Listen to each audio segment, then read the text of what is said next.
Hello, everyone. Welcome back to the Bridge Mentoring Podcast. I'm here with Elena. Hello, Elena.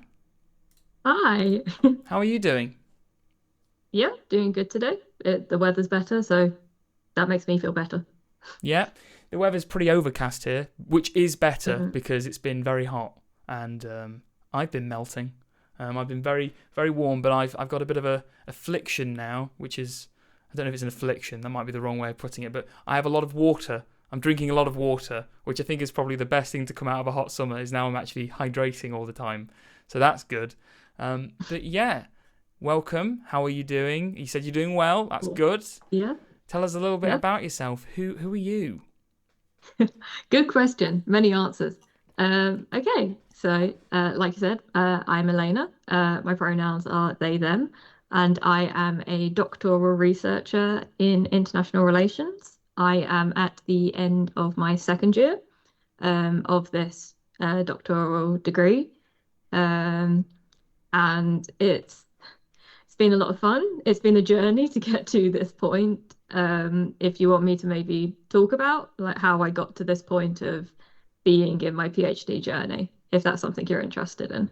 Yeah, I mean, Yeah. how did you get to be, where you are, and what's your connection to the world of, the autistic spectrum, and what's, where Oh do yeah. you find, your kind of thoughts on that landing? How do what's your experience in all of that as well? Yeah, probably should have started off with that part. So I am autistic. I started the diagnosis process when I was 16, and I was very lucky to get diagnosed when I was 17. That's quite quick. Obviously, I've been autistic my entire life, but it wasn't really until I was a teenager that I started being a bit more aware of how I was experiencing the world was different to how other people were. I always knew that I experienced it differently, but I didn't realize how differently. And then when you obviously get older, you start to understand why or like why people are treating you differently. And Yeah. as you get older, things get more difficult as well to have to deal with when you're undiagnosed, when you don't have those support structures in place. So for me, as the title of this podcast will talk about, it's about international relations. And international relations and I guess adjacent subjects, so history, economics to a degree as Mm. well, um, have always fascinated me throughout my entire life. I used to love reading about all of these things, and I always kind of knew I'd go to university. It seemed to be the best place for someone like me, and luckily, by the time I got to university, I was diagnosed. I had support. I had disabled students allowance in place to help me out with a lot of things. Side note, bridge mentoring mentors me, so that's why I am here. Yeah, we're Um, always happy to have people we mentor here as well. Seeing how yeah, successful you're doing and everything. yeah, And has and that also would you say as that? an assistant mentor as well. Yeah, yeah, it's brilliant. It's great. When people that have been helped can then help. And that sort of thing. Um, so would you say that your studies, obviously, you mentioned you've read a lot in the past about all these different things and adjacent subjects. Would you have classified that like a hyperfixation or a special interest? Oh, definitely a special interest. No question about it. Yeah. Definitely special interest. The kind of like focus would change every so often. It would be, Russian history or German history or like Victorian history. It always slightly changed, but it was roughly in the same area. So when it came to me to apply to university, the only real option for me was international relations. And at that point as well, the German language was also my special interest. So I did a joint degree in international relations and German. Hmm. Um, and to how I got to this point, I have to kind of jump over my bachelor's degree because I ended up doing a master's degree at my university, Aston University, and it was a double degree. So I'd spend 1 year over here, and then I spend another year at a German Oh, university as well. okay. So I just took that opportunity. But for the dissertation, that I did for my first master's. I ended up writing about autism and international relations So you linked and them in how that, together there. You kind of brought them. yeah, Yeah. yeah. So how that came about is when I was bored, I used to go onto Google Scholar and I'd put together random combinations of things that you wouldn't expect to Okay. find an academic article out of. And one day I'm like, I'm autistic and I like international relations. Let's see what's there. And lo and behold, there was one paper written in 2018 specifically about autism in international relations. Okay. And it was fascinating. It was talking about how scholars of international relations would use the term autism or autistic to refer to other things in international relations. They would state that this country is autistic because it doesn't interact well with other countries, or Okay. this theory of international relations is autistic because it's insular, it hasn't taken on anything from other theories. The entire discipline of international relations is autistic because it doesn't take in theories from other disciplines like sociology or history, um, or policies are autistic as well. And it opened my eyes to this because I had no clue that these metaphors were being used. So for my master's dissertation, I kind of built upon this paper. I wanted to go a little bit more into the theory of it, the potential answer for why these metaphors are being used. Why were they using autism to draw parallels in someone's behavior to that of an autistic person? Would you say it was an appropriate use, maybe a kind of a natural kind of area, or would you say that because that is an interesting way of using autism as you say, like, as a metaphor there? It Mm. seems almost when you first hear it like very like oh that seems like they're using it in a, almost a potentially in a derogatory or a misunderstood way. But is it is Yeah, the question? How do you feel as someone that has been diagnosed? yeah. Well, in all of the instances, they were always used negatively. They were Right. always used to say that there is something wrong with this state, this theory, this discipline. Yeah. Um, and it would be drawing upon stereotypes. Um, so what this article, Stephen Michael Christian, I have to give him a shout out for writing this paper. He found that there were a couple of ways how they would be talking about autism. So it would be referring to it as a disease, as Oh. violence, as immaturity, and insanity. So it was almost being Which, used as an insult in the way they were describing. Oh, that policy is autistic. yes, Is essentially synonymous with saying that policy is wrong or has errors or flaws or is conceived of a problem. Um, yes, yeah. Oh definitely. dear. Um, Oh dear. and so that is obviously taken from the medical model of disability, Yeah. which considers autism and other quote unquote conditions as being diseases to be eradicated or treated Mm. by virtue of something being wrong with them because they are insane or immature or don't interact with other people. So that really had an influence on me. And I don't know if it was a mistake or not, but when I was writing up the conclusion for that dissertation, I essentially wrote, hey, I think someone should actually ask why these scholars use autism metaphors, why they invoke this Yeah. kind of language.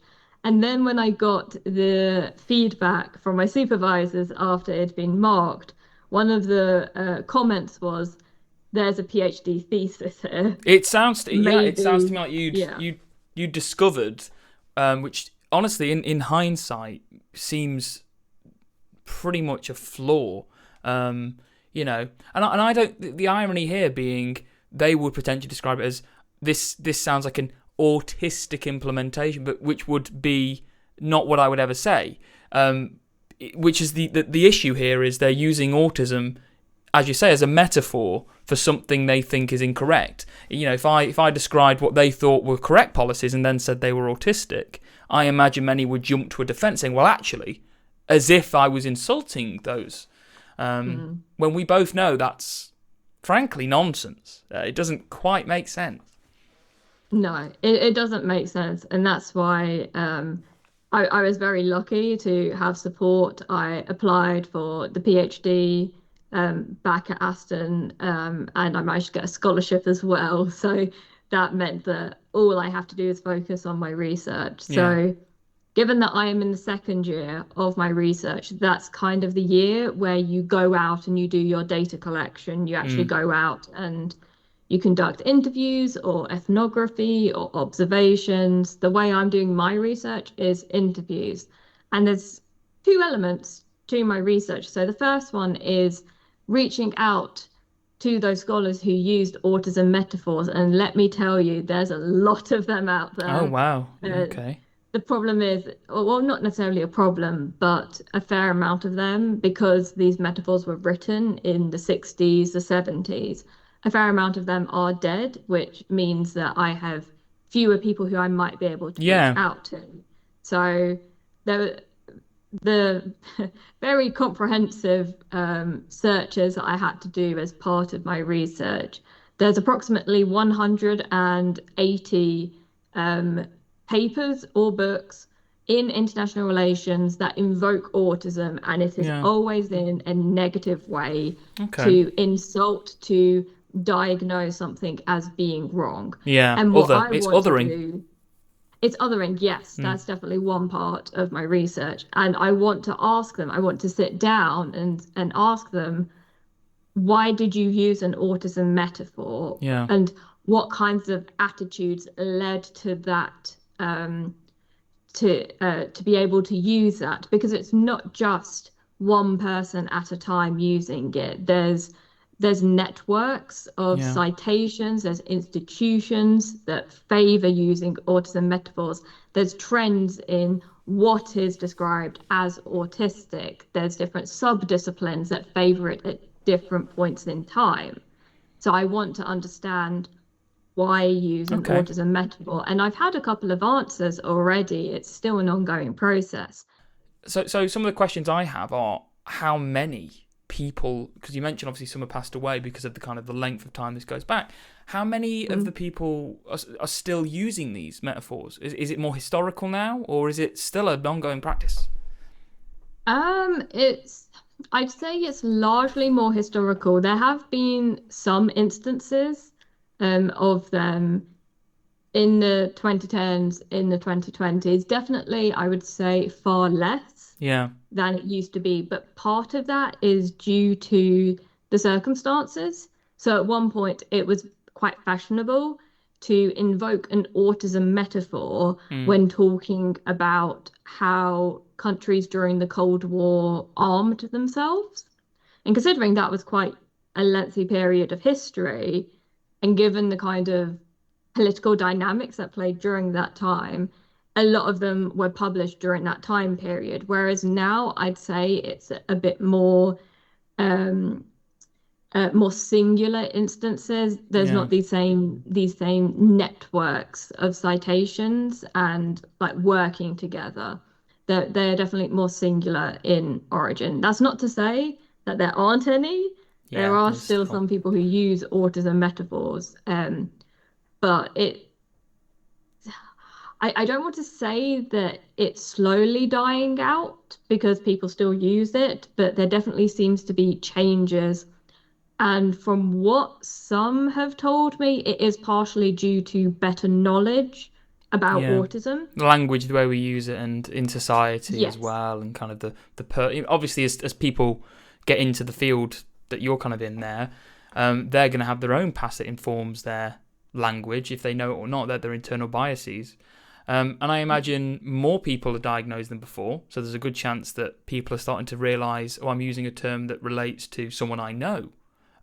Is that right? Whereas back then, it could be argued that autism was seen as a much more specific thing, therefore it wasn't in their bubble. So they didn't really see it as, oh, this is like my friend Jonathan or Terry or Michael. They would still see it as this is a thing that exists, I know of. And then that's why Mm. it's an other. But yeah. Yeah, that is something that has come up. So one of the questions that I have asked is, do you know anyone who is autistic? And a lot of the answers that I've been getting is that yes, they do know someone who's autistic now, Mm. but when they were writing it in the 60s, 70s, 80s, they didn't I know wonder, yeah, I people wonder who how were that autistic. impacts them retrospectively, like retroactive. I wonder if, in fact, maybe you've spoke to them, and have an answer to this. If any of them now kind of redact that part, they find that's actually a yeah. There's a lot of regret. Mm. And people use that word, regret, and they Yeah. say, I would not use that language anymore because I know better. Yeah, it's something Uh, they've developed and they've grown and their understanding has grown. Especially if they're academics, they probably want to learn. I'd mm, imagine most of the time. I know there's obviously sometimes there's stiff upper lips in academia, but when it comes to things like language and people, you'd like to think that that's a much more easy to move element. And just to put a little bit of perspective on there, you mentioned the Cold War. I wonder if derogatory was actually more intended because of tensions and frustrations. I wonder if that was any part of it. not in the case of autism metaphors during the Cold War, Okay. because interestingly enough, that came more from psychoanalysis. So it was Oh, using the language of psychiatry. being clinical. Um, yeah, a clinical way of talking about it. Obviously, when you had the progress in psychiatry, whether or not it was good, Yeah, that's a different argument. yeah. But there was this shift from taking these kinds of psychiatric terms that we were using for individuals Mm. and then taking them and like magnifying them to greater entities, to groups within society, to states, to the international system. Personification of entire countries, really. Like, Yes, yeah. yes, it is very much the case. It is saying, um, well, that there's so many countries that have been diagnosed as autistic by scholars of international relations. Is Hmm. China, India, Russia, the US, the European Union, It's Iran, practically all of them, Serbia. really, if you put it like that. It, yeah, it's a significantly long list. At that point, it seems to me like even with the intent, even if it was a positive intent, it's sort of lost any meaning. So, Yes, yeah. yes. Well, and so from the types that Christian came up with, immaturity, insanity, whatever, when I've been doing my own research, I have found different autisms, I guess, Hmm. in how people describe it. So using autism to refer to emotionlessness, or using it to refer to um, I'm trying to think of examples. There's emotionlessness, there's unchanging, having a passive nature. Hmm. There's lots of different ways that they are using autism to describe so many Yeah. different entities. Yeah. And like you say, it does almost lose its meaning It's too because it general. refers to so much. Which at the end of the day, I mentioned derogatory, and it's good to hear that. Ideally, they wouldn't be using it to insult anyone because it's not really an insult. An insult, it shouldn't No, be. it's just a way of being. It's just a way someone's mind functions, and we're still discovering more every day. But Yeah. even so, it's so vague that when you mention some people do literally say the word regret, they probably are aware that they didn't really know why they were using it. They just sort of were trying to maybe even follow a trend, or maybe it was Mm. something that, as you said, it was clinical. And if you use more clinical language, I may be wrong, but I feel that almost validates what you're saying because you're using proper terminology, which then, in a way, has backfired a bit in that case, I'd say, because it's very improper usage of It is. terminology. It is very much. And the other part of my research, apart from talking to the scholars who used autism metaphor, is to reach out to other autistic scholars in the discipline and to try and understand what their experience are of being autistic and academic, Hmm. asking them, giving them examples of these metaphors and asking them, how does this make you feel, to try and understand what it means to be an autistic person in a discipline that quite happily, it seems, will use language that describes others who have the same behaviors as you in a very derogatory way, in a very Yeah. negative and medicalized way. Um, and talking to those scholars is a little bit more difficult. Unfortunately, academia is not always the best place to be open about who you are and say, I am neurodivergent in some way. Hmm. This is who I am, and this is what I need to be happy and to feel like I belong in this discipline. So trying to find people to talk to has been more difficult.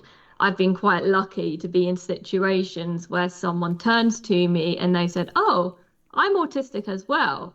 And I just have the thought of, please be part of my research. Please Yeah, be they'd want part to of be a this. part of it. I mean, it's Yeah. there is a community built around it because of that historical stigma, might be the correct word. I mean, Yeah. it's in previous podcasts, especially the one with Ebony, which was recently. That one really did show how language carves and controls and arguably manipulates people's perceptions of the world. And by Mm. saying this country is autistic, you are in a sense you're doing two things in one. You're assuming many things about autism, and potentially you're perpetuating some stereotypes of autism.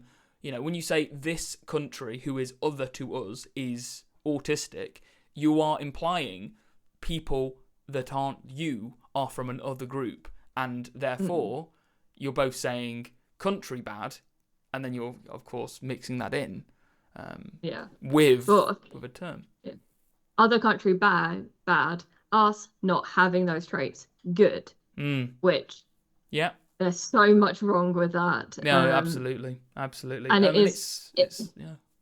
yeah, it's an assumption that's baked into using these autism metaphors is the way that you are behaving is wrong. Yeah. And I'm going to say that because I've heard or read something about autism seems to match with how you're behaving, I'm going to call you autistic Yeah. without understanding why I'm using it. Um, which is something that has come up in the interviews that I've had so far. And it is very much an element of othering people. So the othering that happens when you've got scholars talking about these countries and how they're behaving badly Mm. and therefore autistically, they're othering them in that sense. And that parallels how autistic scholars in a discipline also feel othered because there's this Oh. dichotomy between neurotypical scholars who are Yeah. using this language. If that's how they're talking about countries, are they going to talk about that to the people in their discipline, in their Yeah. departments, on sharing the same office with them? It's it very much assumes a certain way of how the world should be, and if you are not within, if you're not within those guidelines of how the world should be, then Yeah. clearly something's wrong. Clearly, we have to diagnose them with something Mm. wrong to explain why they are wrong. Mm. This is a reoccurring thing that I've heard as well. I mean, again, back to the language podcast. Ebony was talking about how, ironically, lots of allistic people that don't have symptoms of or experience in their life autism, they like to put people in boxes. They want people to have a diagnosis. So the irony there being, they're the ones with more black and white thinking. The lack of the ability to be open and understand ambiguity and grey areas and developing fields. It's really a case of, well, actually, it's more complicated than that. Countries aren't just X or Y. They are Mhm. a series of events equals this formula of Yeah, what we are now referring to as autistic, which is not yeah. quite right. It isn't, it isn't. And with the autistic scholars that I've spoken to, they have said that there is very much this pervasive attitude towards anyone who is different, anyone who needs certain accommodations, Yeah. anyone who just lives in a different way, and those kinds of things aren't in place, Mm.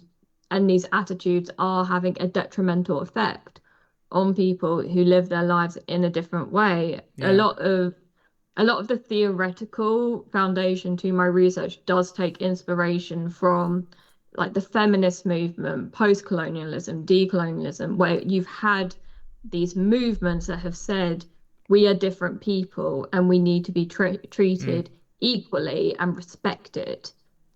And that kind of movement doesn't really exist in terms of disability Mm. more broadly in international relations. I'm not going to say that a specifically autistic movement is necessarily possible in international relations, whereas a disabled one is probably more likely, but that doesn't really exist. Most of what is spoken about disability in international relations, if it's not done in a critical way, it's mostly talking about disability that arises from conflict. So the conflict side of international relations. There's some stuff that will talk about the assumption that living an abled life is better than living a disabled life. I particularly remember one article that was talking about, I think it was like quality of life years lost, or it's a similar Oh, name to interesting. it. Okay. Yeah, and it's the assumption that if you're disabled, you've lost good years of your life in the Mm. process of becoming disabled. I'm not explaining it I well, know but I understand what you mean, and I would ask the people behind that. I mean, obviously, I'm assuming there's a purpose behind that, but it's what's the definition of good years? What is the definition of a good year? And why are we conflating the way someone is with the way someone feels? When they're mm, very separate. You can have what some people see as the worst condition in the world, but you could be the happiest person in the world. It doesn't really matter so long as that mindset and everything's there. Which is quite a nice thing to summarise it on, really. It's sad to hear that academia's done that in the past. Hopefully, it decreases. Frankly, I frankly am surprised it's even. Just to clarify, is that language still used now by some people? Well, yeah. that's something for you to work on then. Well, that's like the end goal Let's of my send you off. research. Yes, this is your. This Well, is. it is. We'll have you back It's on to when you've done it. try, yeah, it's to Yeah. try and not, not make international relations into a far better discipline than it already is, but to instigate those conversations. Why are we using this kind of language? What assumptions are behind them? Why are we assuming that to be autistic is to necessarily be a bad thing? It Mm. needs to be a process of making sure that academia is built for other people than the norm, than the neurotypical norm. Which includes how we Because talk, I suppose. How we yeah, talk about other places and personifying things and use terms accurately rather than loosely. exactly. Like with autism being considered a disability, we are a marginalized community, and the way that we're being talked about is just not true, and it's very much an external view. It does not take in our lived experiences, the Mm. joys of being autistic into consideration. Yeah. It just sees it from the outside with a neurotypical view, and that neurotypical view will see autism as being a bad thing, and that's just not true.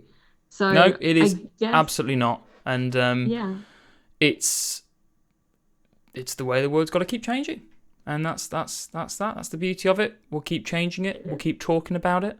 We're yeah, doing our part. We're talking about it here. Hopefully things do change, and it's been fascinating. I've loved learning about this. For everyone at home, I didn't know anything about what Elena was studying. Someone was about to tell me, and I said, no, don't. I will find out on this podcast. So thanks for listening along with me.